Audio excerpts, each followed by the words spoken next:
Before I introduce Chelsea, who is the artist who is exhibiting in the Searveld Gallery over there, I just want to give a huge thank you to everyone that's been involved with the gallery this year, especially the students who have put in countless hours in keeping the gallery open and helping out with all the projects. I want to thank all the artists, a couple of them who are here, for doing wonderful exhibitions.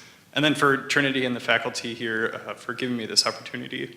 It's been an amazing experience. I hope we can continue to, have exciting exhibitions like this next year and in the years beyond.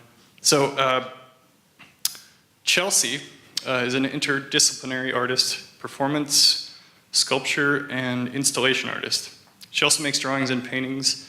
She graduated from the School of the Art Institute of Chicago in 2007 with a BFA in art history, theory, and criticism. She's continued her education at both national and international residencies. Her art practice is influenced by experience in the contrasting work environments of both construction sites and nightclubs. Much of her art addresses the performance of gender via garment, movement, and speech, and the collapse of performance when a universal and timeless human experience breaks through artifice. This break is often expressed by abstracting symbols and materials from a recognizable and oppressive syntax. Her performances and sculptures are often made collaboratively, involving concepts or people from outside of the art canon. She's also currently in some sort of weirdo art band, as well as running an art space called New Capital with Ben Foch. And New Capital, just a little shout out, has an opening tomorrow night with an artist named Ben Gill, who's pretty excellent, so check it out if you get a chance. So please give a round of applause to Chelsea, and thanks for coming out. Hello. Thank you everybody for coming, and I want to second all of Josh's thank yous. You guys have been awesome. Everybody here has just been such an amazing opportunity, so many resources in terms of energy and materials, and it's been really fun. Yeah, I actually been thinking how much the the world outside of institutions could take a cue from you guys. I can't believe how how many people regularly rise to the occasion. But let's see. Anyway, so I was trying to think about what would be the most appropriate thing to talk about today, because there's a lot of different ways that I could talk about that work. But the two things that have been coming up the most for me while I've been working here have been, one, a kind of personal thing, which was what my experience was like as a student studying art in college, and some of the things that I thought about the most, or that were the most challenging to me. And then, that's going to lead to sort of my own personal, the things that I'm thinking about with this actual project. But when I was a student, the thing that I thought about the most was, or that I think I was most perplexed by, was how to make the leap from making projects in the classroom to making the kind of works that attracted me and that sort of lit up my imagination and, got me excited about the world. And it's been funny being here at Trinity, because I'm wow, it's so cool. This is probably the first project where, and it's not that I haven't done big, large production, ambitious projects before, but this is probably the first one where I'm wow, this really lives up to my vision. And so it's been really exciting to do that in an educational environment.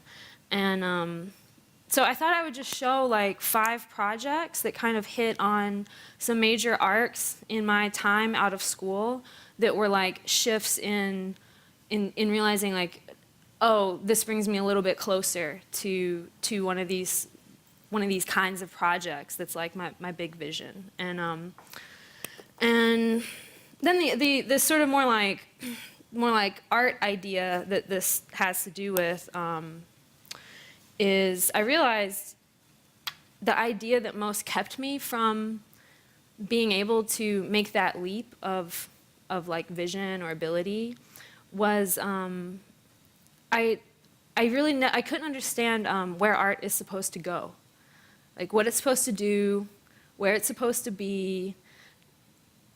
beyond being in the gallery, or maybe it is in the gallery, or like that back and forth. And when I was a student, I couldn't really articulate that, but now I can, and it's actually still a mainstay of what I'm interested in. And so that's gonna come up as we proceed. So that's the card image you guys are probably familiar with. It's ramen noodles. So I was gonna start with my BFA show, which at the time I was just making a lot of sculptures. So there's 3 pieces that were in the show. These pieces were, I dropped out of school a lot. It was really hard for me to graduate because of this issue of like, why is art only in the museum? Like, why are these people crazy? Like, this was just, it was really frustrating for me. And also, there's a lot of things I'm interested in besides art. You know, like, I'm pretty athletic. I'm, like, pretty sociable. Like, it was hard for me to understand how all of my interests were supposed to fit into this art context.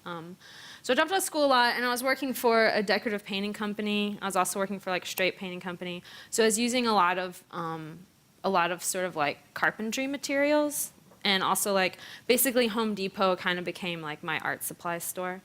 And you can see it like, so this piece, the black, it's really intricate, like caulking. That's gold leaf, like we used to do, you know, gold leaf ceilings.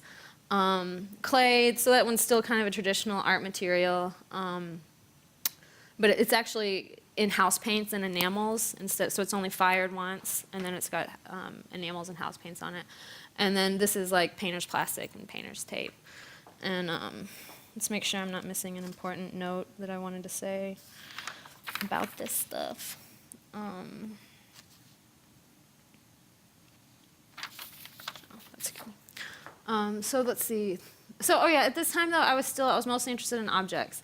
And then I kind of, through this experience in the, like going back and forth between the work environment and the school environment, I started to get really aware about how these different tools, how like you can have a paintbrush at school and you're supposed to be creative, but then you have the same paintbrush at work and now you're supposed to work. And that was really confusing to me. I was like, why is it different, you know? So I think by using these materials, like one of the things I was trying to do was like reverse it, you know, and like take the materials from work and send them back into school. And at the time, I thought of these environments as like really different things, which I don't now. But anyway, so then I started moving to performance because I was thinking of those objects as like performance props. And this piece is called Be Anybody Freedom Shoes. It was at Version Fest, like in what year? 09. And the project was that I would have 30 pairs of oversized women's dress shoes. And so, there's these handbags in the back. And so the men would come and I would decorate, I would like customize the shoes for them. It's like whatever they liked. And then their old shoes would go in the handbag. And then they carried the handbag with their old shoes and they had the ladies' dress shoes on. This is my favorite shot because like the one guy's like casually hanging out and the guy that just had his shoes done is showing them off.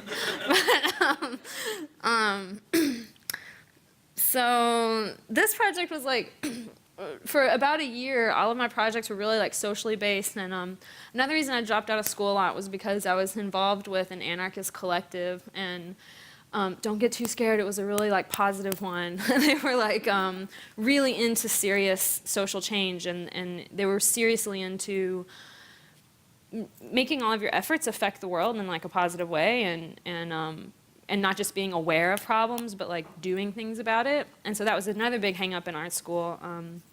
And actually in that collective, I got a lot of flack for being an artist because they felt like, you know, being an artist was a big waste, and like, you know, you're supposed to be putting your energies towards changing the world. And,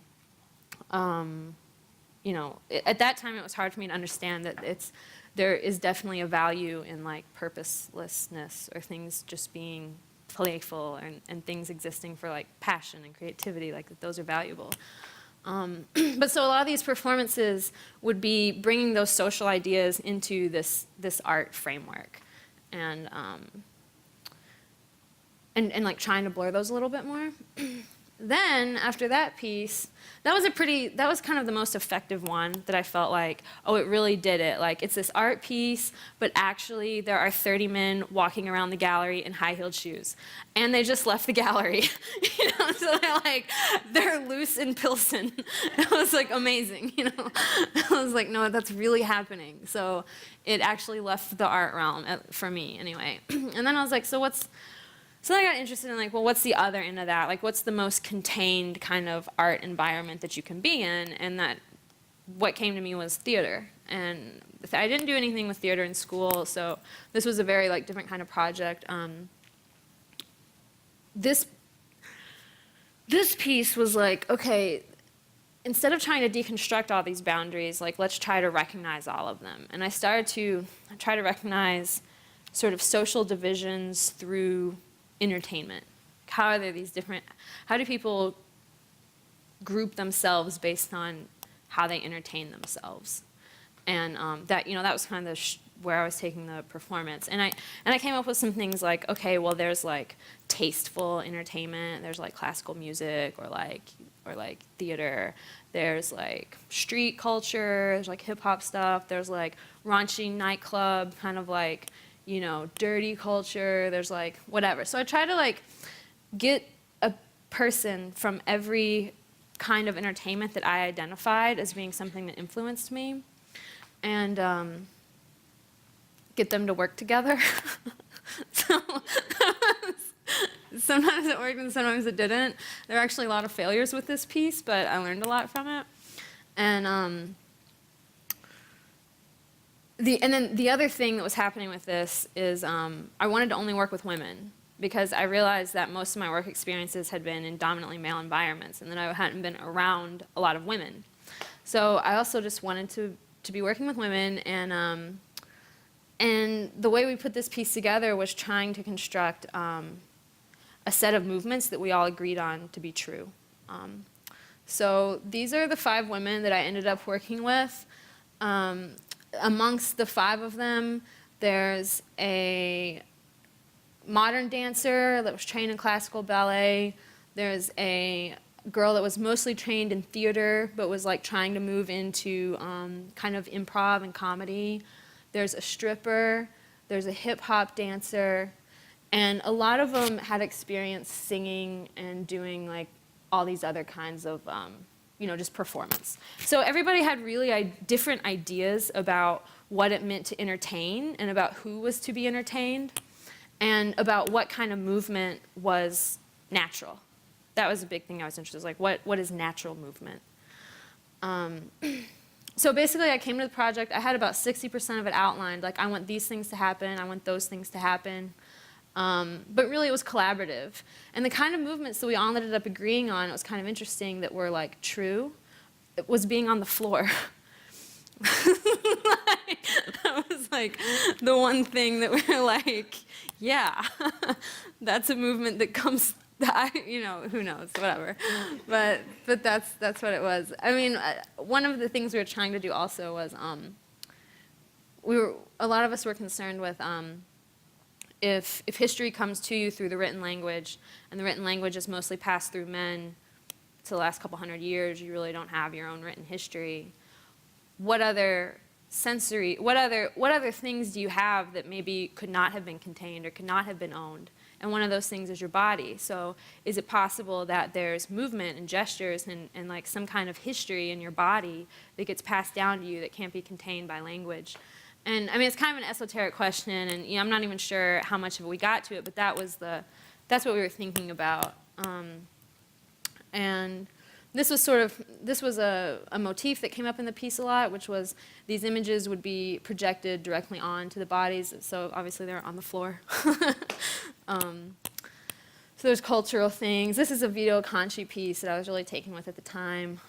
This is an Anna Mendieta piece, so kind of pivoting those like performance cultural figures from different gender was really important, and to have those like actually on the body. And this is Whispering Sculpture. It's Brigitte Bardot. Okay, so that piece is done. Then I went to Berlin, and kind of freaked out for 3 months and just like performed all the time, and was totally on this other end of like, okay, now I'm not going to have any borders. It's not going to be art. It's not going to be culture. It's not going to be, it's just going to be pure experience. It's like basically Fluxus. I don't know how many of you guys are like, you know, into that movement, but that was the aim of it, was like, okay, everything counts. It's pure activity. It's pure creativity. And I ended up working with this group called Wooden Veil, who's like largely they do a lot of noise art, but they do a lot of performance, and they love being around dancers and artists and having these other kinds of muses. So this was a project called Unveiling, and it was in an abandoned beer brewery. And this is what happened, what was going on a lot in Berlin. I mean, still is going on, but it wasn't the same kind of, like the way that project at Version was, where it's like, oh, you can do this social interaction, or the social like interruption in a gallery space, but this is just like pure interruption in the world, you know? It's like, we're gonna take it over and do this crazy thing. And the performance was also, this group is kind of like, the mama of this group is this performance artist named Hanayo, and she's probably in her 60s. She was like a Shinto priestess and a geisha and all these crazy things, and now she like just does performance art in Berlin and has this tribe of like, you know, 20 young people that put on crazy performances with her in abandoned places. And they're pretty based on ceremony, but kind of like without a lot of content. So it's more like, you know, the ritual, like basically like everything is honoring life cycle, like life and death, life and death, life and death, life and death. And anyway, so this one's in a beer brewery. Like, the performers are inside of these vats, so inside of there is like a table with all of these kinds of natural elements, and there's a lot of sounds. Actually, each one of these vats is pitched to a different frequency. So as the performance, it's probably a 2-hour performance. As it goes on, they start out as a low hum, and then they kind of like, it gets really loud, and they're at different frequencies, and they're controlled by this like sound panel that's in the middle. And then also in the middle are some natural elements. There's like sugar and clay, and it's more like in this Shinto tradition. So that's like a weird image of the table, but that's Hanayo. She's like beating the beer vats right now, and then people climb out.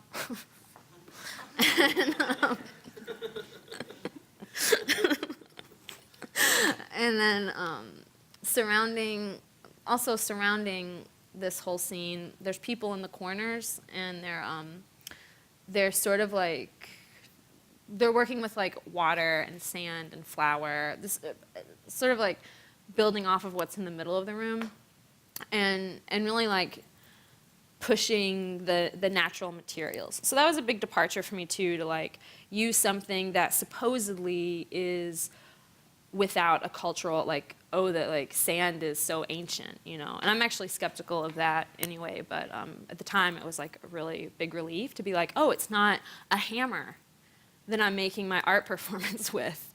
It's sand. This is old, you know. So that felt pretty cool. But anyway, so when the vats get to this like almost unbearable sort of like vibration, I mean, you could actually feel it in your body. There's like a helium balloon, and it's a really big one. It's probably the size of this screen, that gets attached. And I forget how the sound somehow generated this, and I can't remember how it did, but they're pretty like purists in all aims. So I'm sure the sound was generating the inflation of this balloon, and it sort of just gets like at this, the energy level gets at this very, even the gestures. This guy, he's got like a pile of dirt. He's like kind of scooping it, and then very like slowly raising it until all the dirt falls out of his hands back into the pile, like scooping it, just letting the dirt fall out. And those are the kind of gestures that are going on. The balloon's getting bigger. This guy had clay pots, and he would like roll the pots into circles around the other pots. I really loved that piece. This was awesome. Okay, the balloon's getting bigger. This guy's like freaking out. He's got mud all over him. And the balloon pops, and the performance is done. And that was the piece. So that was like, Yeah, that's what I was doing there. I came back from Berlin, and I was like, wow, that was crazy. I don't have, like, is that an art practice, or is that life? I don't know. So I guess it was like a total departure from institutional. But then it's hard to even say that because it kind of creates its own kind of institution. Like alternative culture can like build this other institution. So, I mean, at the end of the day, I'm not sure that you can ever really escape a context, you know. But I realized I was really missing making things. Like you can see, there's all those things being made. And so for the last year, I guess it was a year and a half, I just kind of like got in the studio again and was making these small objects again with whatever materials I wanted to. And had a show in 2010 at Acre Projects, which was a super cool residency. If you guys want to do any art residencies locally, they're a cool residency.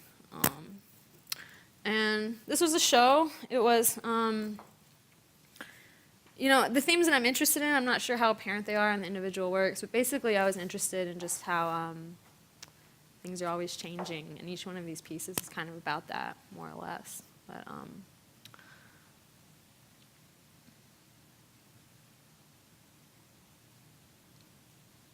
they're also, I think, actually what was really going on is I was trying to figure out how can I get everything that interests me about performance art, but that dissatisfies me in performance, which is like, while for a little bit the impermanence was like beautiful and exciting and spontaneous, and all those projects in Berlin were amazing and really informative, but like at the end of the day, I realized I'm the kind of artist that like I still want something.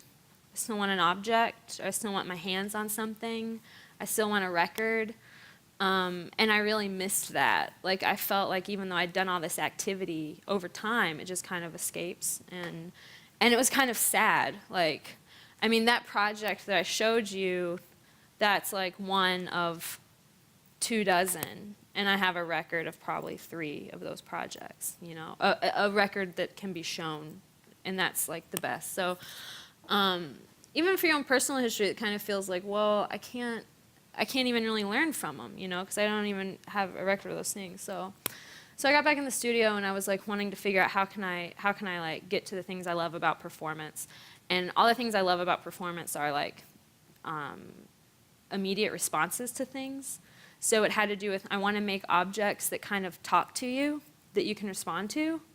And that a lot of that material has to do with like clay and paint and things like that are really like viscous qualities seem to. So this was, this painting is made with a bubble machine. It's a very small painting. It's probably like not bigger than this, but it's coated with an iridescent glaze. And then and it's like on one end of the room. And then on the other end of the room is a bubble machine with a dye bath that's been dyed with like indigo dye. And it just like shoots bubbles at the painting. And then when it's totally loaded up with bubbles and it can't hold any more bubbles, I turn the machine off and just kind of tilt the painting. So that was the bottom corner, which now I like as the top. I feel like it's like a waterfall. But so all the bubbles break, you know, and then the dye slides down to the end. And this object was really satisfying to me because it was like, felt like a performance, you know. It was like responding to me, and I was like watching it change, but it's done. It's like a finished thing. And I was like, cool, okay, I like that. So this whole show was like about trying to find works that would do that. This one too, that mirror was like sort of like scraping away paint. It was actually a performance that I kind of did with myself in the mirror. It's a mirror underneath, so I put a layer of paint, and then depending on what I could see of my body, I would like scrape away different parts. And then it would dry, and I'd come and add something in. And they're all pretty responsive like that. But they're still small works, and I think the thing I was dissatisfied about with this show was that there wasn't like a strong, clear idea. There wasn't like sort of that major leap that I was talking about earlier, where you were like, oh, I want to make something about this. I want to communicate something to other people. And I think that was the other big loss with the performance work that includes everyone. Like when you don't have an audience for the work, you really don't get, you don't get to communicate, which I feel like I'm learning is what's the most amazing thing about art is that it really is a communication tool. And, and you need your audience. So anyway, this work was really good, but maybe too small. So then the Trinity project came up, and it was kind of at a perfect time where I feel like, so I guess like 5 years I've been in a school now, and I feel like I've processed all these different ways of making work, and like all these different kinds of purposes. You know, and I mean, I think that's always shifting, and I think that's what's like exciting about art, or for me anyway, is like it's constant problem solving, and it's problems that like as soon as you solve one, it immediately just becomes like more complex. So that original question that I was saying kind of kept me from the work that had me frustrated with school, which was like, where is art supposed to go? I'm still frustrated with that question. Like, I don't get it. It's like constantly an issue. But newer projects like kind of complicate it, or like make it more intricate, and make me understand it better. So so this project came up, and it was a great, like, oh, there's an environment I've never worked in before. So you guys, I don't know if anybody's like peeked in yet, but I was just kind of real quick like show kind of where some of these things came from, because I know it's kind of like a crazy object, but that actually started in the studio with these kind of drawings, and actually it started with these kind of sculptures, and I was really in love with these forms, and I wanted to make them big, and actually, and then these forms started with this sort of Rosetta Stone thing I wanted to do. I know you guys do a lot of text stuff, right? Like I use a lot of text to generate forms. And I got really into these ones on the Rosetta Stone, and then I was like, how are they going to be 3D? And then I came up with that. And then I was like, how is this thing going to be huge? So it's sort of like that's like the problem, the problem solving. I mean, I don't know. Sometimes it's a frustrating process, but sometimes it's really rewarding. This piece, I kind of wanted to talk about this as like, it's an in-between of this thing that like you have to plan and this thing that can happen intuitively, and I'm really happy with it in that way. Like it kind of happened in one session. I just kind of had the vision for it, put it together, and it worked. It was really cool. It didn't take like a lot of effort, and sometimes that happens, so it's exciting. And then I was just going to show some shots of this piece installing, because it was pretty wicked. This is, how many of you guys have peeked in there? Have you like peeked in and kind of seen? Okay, so you kind of know what's up. Were you curious at all about the process? Like how it's made? Okay. Oh, you remember earlier in the lecture where there's that blue, this similar looking one that was for the Acre show? It was like the show of small works. That piece I made in the studio is a monoprint, and it was just the finger painting, went on paper, and I loved it. I was like, this is art. The meaning of life is in this thing. The world is okay. And I just needed to take it further. And like, that thing has been in the studio for a year probably. And people come in, and some people respond to it, and some people don't. And I'm like, that's the artwork. It's like a little piece of paper. Crazy. And actually when Josh first came in and we were doing a studio visit, he was like, so what do you want to do? I was like, I want this to be huge. And that's what happened. So this project, that was the big leap for me. This is the first project where I've been able to make like the big leap of like, what's the vision? And the opportunity's been so cool, because it's like, well, how do you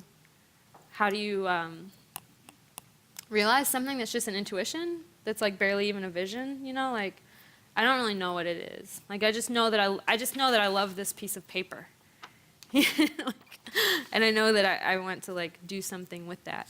So figuring out this process was like really exciting and challenging. And basically what we ended up doing was using all these materials from like, years ago, and that whole history of painting and whatever. It's like, so we got huge sheets of plastic, stretched them on the walls, had to get the wrinkles out of the plastic.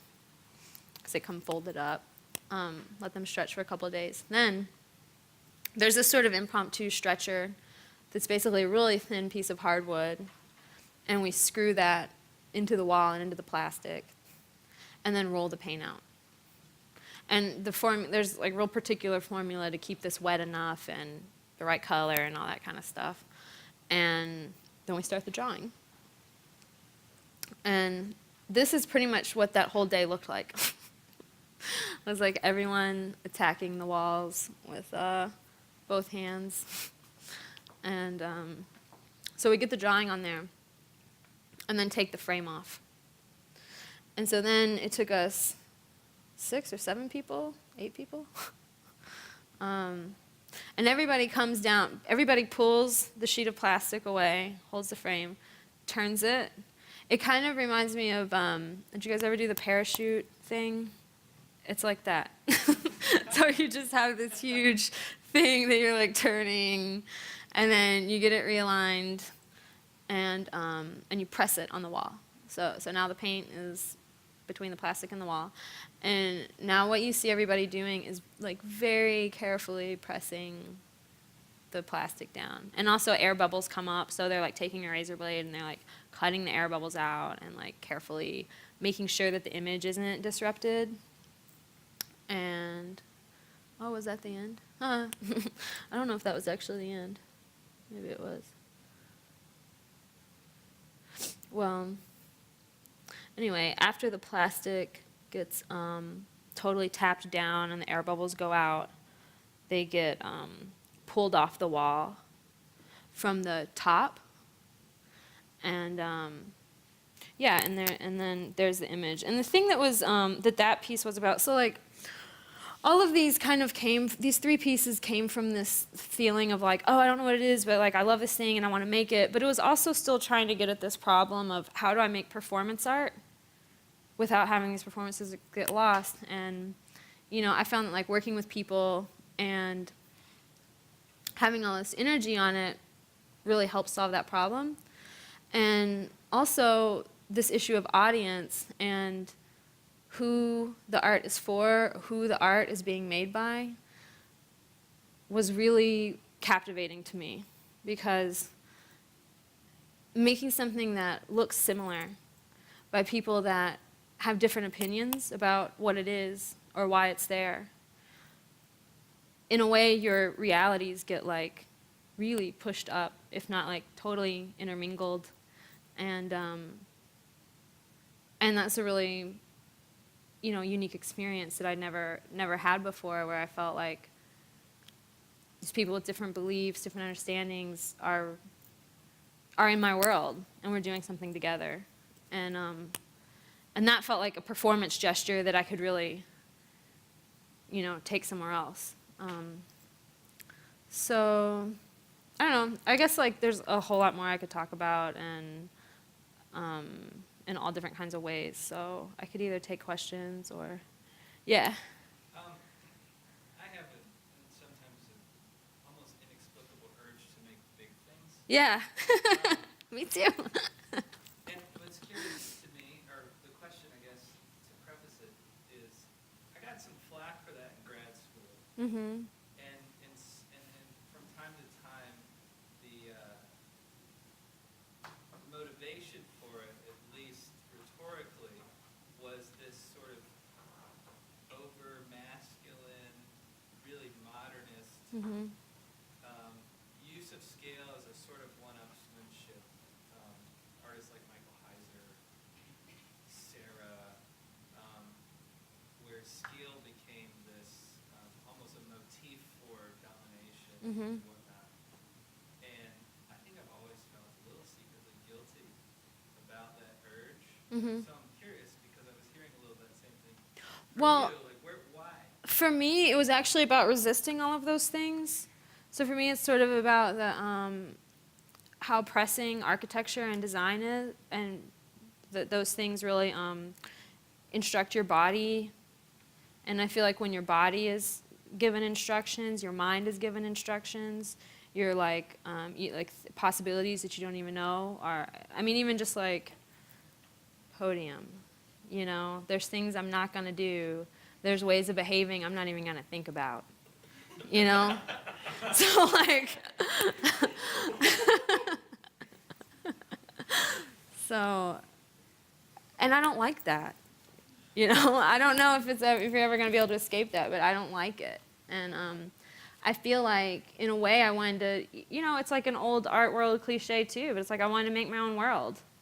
I want to make my own world where, like, I feel like this is how I see things, this is how I like things. And that pew piece for me was like, so that's how, you know, that's how you're supposed to worship, right?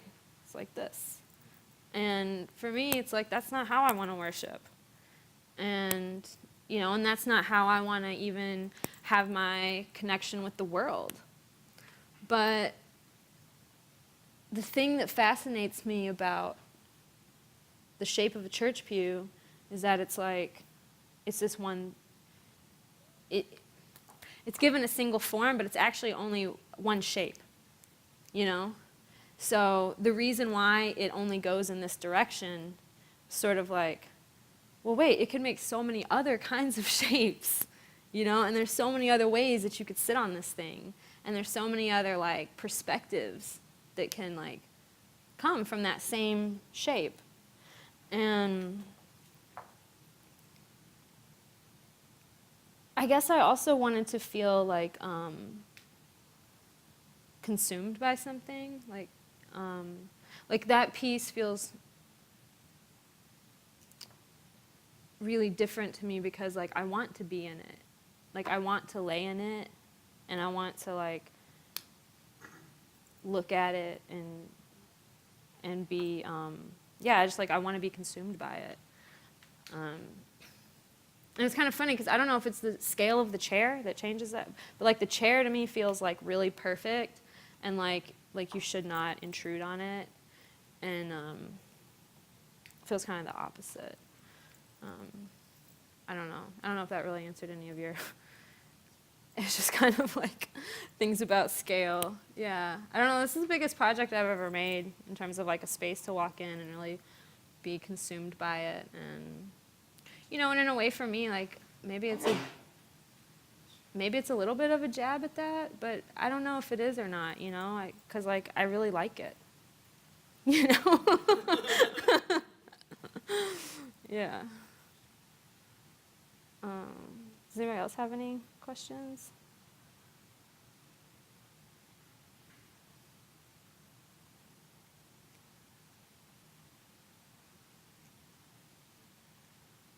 Come on, Kinda there's a curious about- question. I don't know if you've read Bert's article yet, or. I love, yeah. I'm sort of curious. I mean, this is maybe piggybacking on Dayton's question, but there is this sort of pretty direct reference to 20th century, Mm-hmm. you know, abstract Yeah. formalism or something like that. So I'm sort of curious about how that language plays into the ideas that you're trying to get across with the work, or how you're referencing, how you see yourself referencing that history. Mm-hmm. I mean, I think that's also, I would put that in the category of architecture, of being, like, kind of oppressed or something by that by that language and by that imagery, you know, the, like, responsibility that is the, well, kind of these questions of, like, where does art go, where does art live, like, there's this language that you have to deal with. And, you know, and I go back and forth on, like, sometimes just looking at, sometimes I love to look at those things, and sometimes I feel really, like, annoyed by it, you know, like, why, and, like, why do you get to claim gesture? Why does Jackson Pollock get to claim gesture? You know, what? So, it's like, so, I mean, that's sort of, yeah, like, I want to do it. You know? Yeah. You talked about in one of your first works, you were trying to fit your workplace into the art world. Mm-hmm. Would you say this piece is kind of a build off of that, making these chairs into pews that we consider to belong in, like, an everyday life, and that belong in your Yes. And it's also an aim to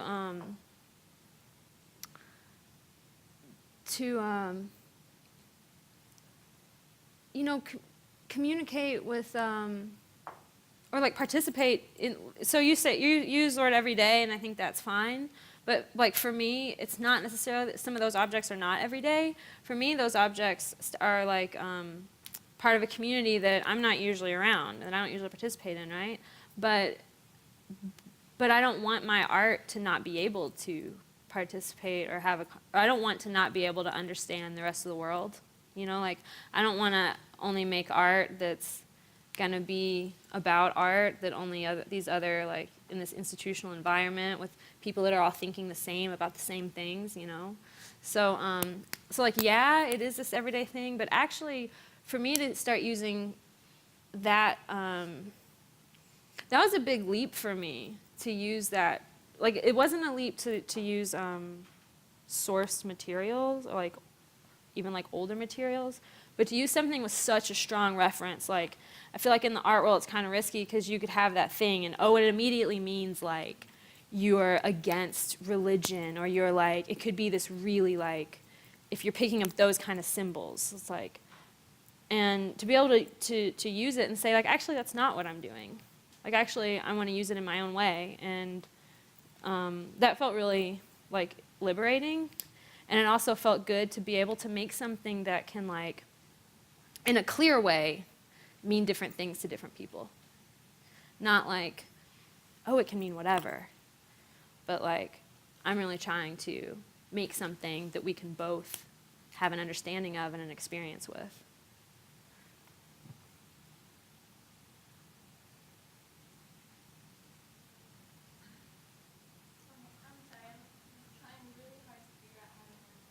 Okay. I'm really intrigued by the fact that you dropped the school so many times. Mhm. Because I can kind of relate to the dissatisfaction with the things leaving Yeah. and stuff. Do you now that you've gone past that, do you think that helped to lead you to this place where you're at right now? Like, or do you think that because you were trying to kind of push away from it and figure it out on your own, it was more from that Yeah, well, I would say what it helped me have perspective on is that it, it demystified the art world for me. It like, which was the world that I was trying to understand and I'm still trying to understand. But yeah, because when you get outside of it, you see that, oh, it's just like a lot of other kinds of institutions. You know, it's like, it's the same power structures, it's the same like, well, okay, well the reason that people are mostly white and mostly male over here is because it's the same institutions that are building the same kind of cultural things. And like, when you're inside of it, it's hard to see, you know, but like, having like bouts of like rejection and stepping outside of something really helps. I mean, it helped me. But then again, you know, sometimes that's really isolating and lonely, and like, you know, I feel like anytime you're sincerely having your like personal journey, you know, it's hard. It's like, you can be really alone and trying to figure those things out, like where do I fit in?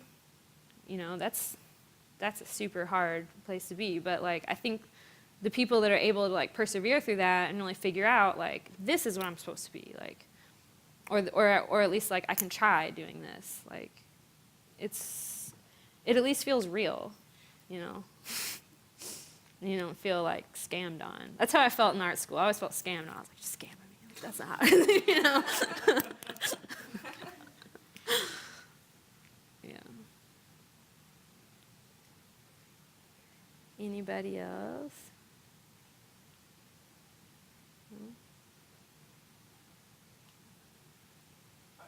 I'd like to hear, if you can, a little bit more about the idea that you brought up originally about this struggle that some students may have with translating their art school or project-based or assignment-based experience to a larger vision, and maybe you can explain a little bit more like how you come to that, because I think it seemed like the way that you explained it is, well, I basically went out and I